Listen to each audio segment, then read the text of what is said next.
Assalamualaikum. Manusia nih serba salah ya. Tapi justru karena itu kehidupan menjadi seru, penuh warna dan penuh tantangan. Yang kulitnya putih gitu dia terus tanning, pengen rada gelap. Sementara yang kulitnya gelap malah pakai pemutih. Nah, yang rambutnya lurus dikeriting. Yang keriting direbonding malah dilurusin. Kalau pas dingin-dingin ngeluh-ngeluh, pengennya kehangatan.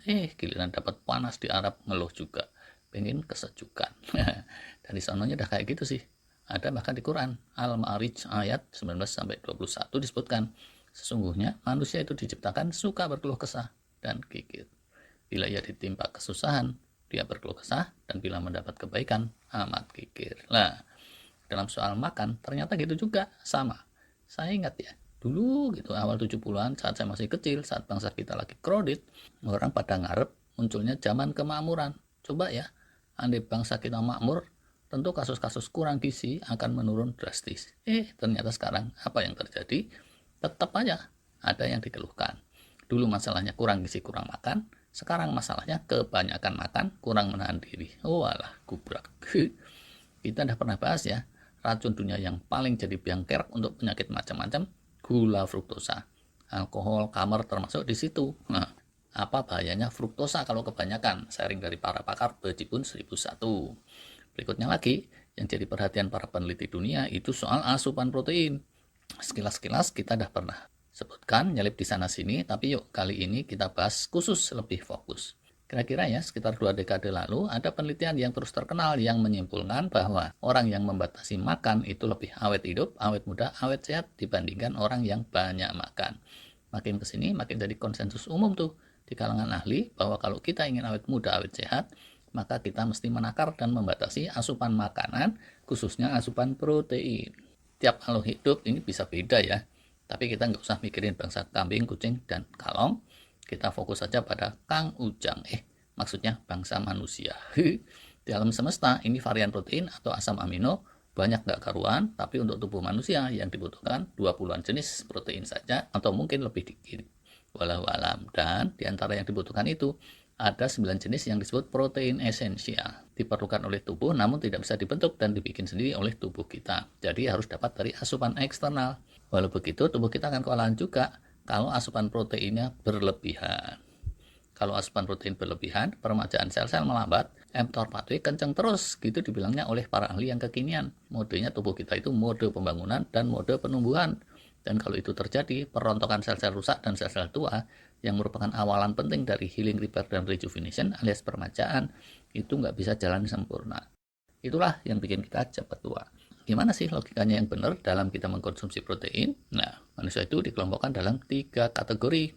Kelompok pertama nih, boleh kita bilang ekstrim kanan, anak remaja yang masih dalam masa pertumbuhan. Di bawah 20 tahun lah gitu. Anak-anak ini bukan bakalan cepat tua, tapi ya dia akan tumbuh kembang optimal kalau banyak asupan proteinnya gitu. Kelompok kedua, ekstrem kiri, para manula. Batasnya di atas 70 tahun gitu. Tapi ada juga yang bilang batasnya itu 75 atau 80. Biar aja. Menurut Profesor Walter Longo yang ahli penuaan, manula yang sudah cukup sepuh itu dibilang mesti banyak lagi asupan protein, kita udah pernah bahas. Soalnya kalau kurang makan, mereka ini kena diare aja bisa meninggal mendadak. Atau batuk pilek, atau mabuk muntah-muntah, atau kepleset jatuh, atau gimana gitu. Selain itu, asupan protein ini bisa mengkompensir peluruhan massa otot yang makin progresif. Jadi, untuk memperkuatnya itu mesti banyak makan. Walau begitu, asupan proteinnya juga mesti dipirit dikit-dikit setahap-setahap. Nggak boleh diblebek sekali brek, kayak anak muda atau remaja.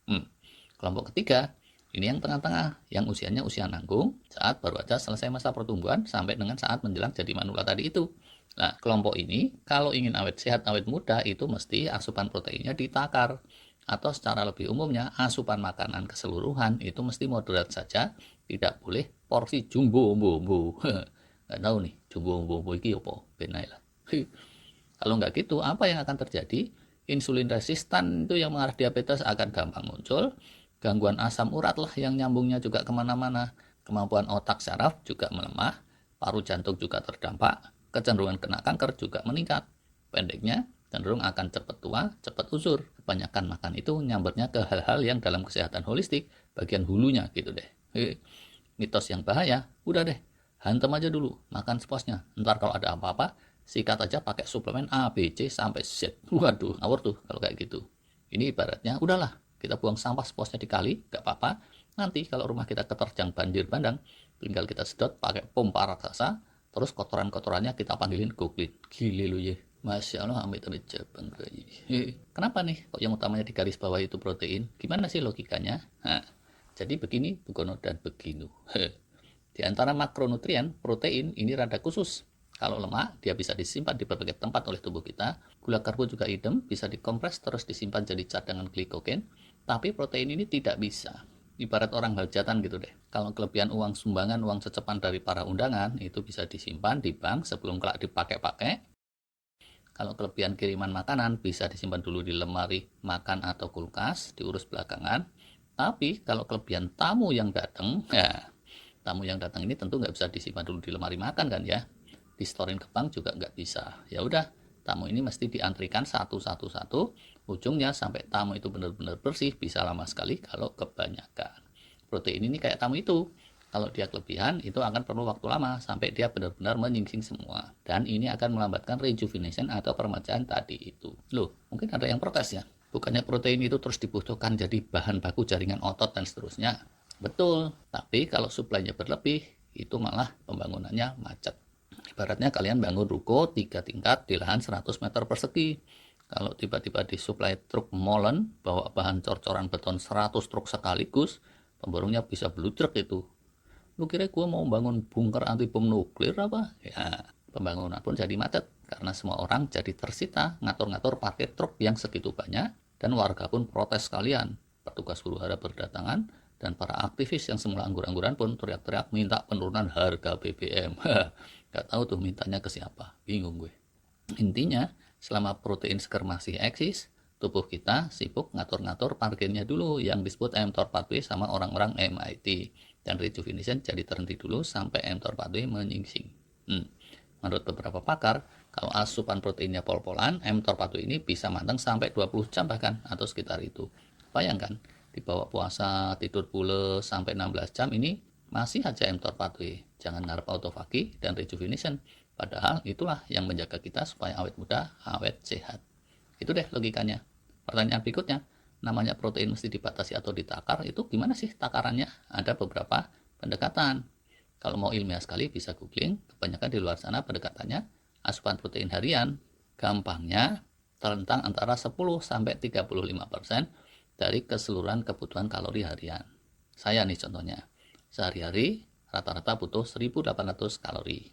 Maka asupan protein yang ideal untuk saya itu di rentang antara 180 sampai dengan 630 kalori per hari. Ini setara 45 sampai 158 gram.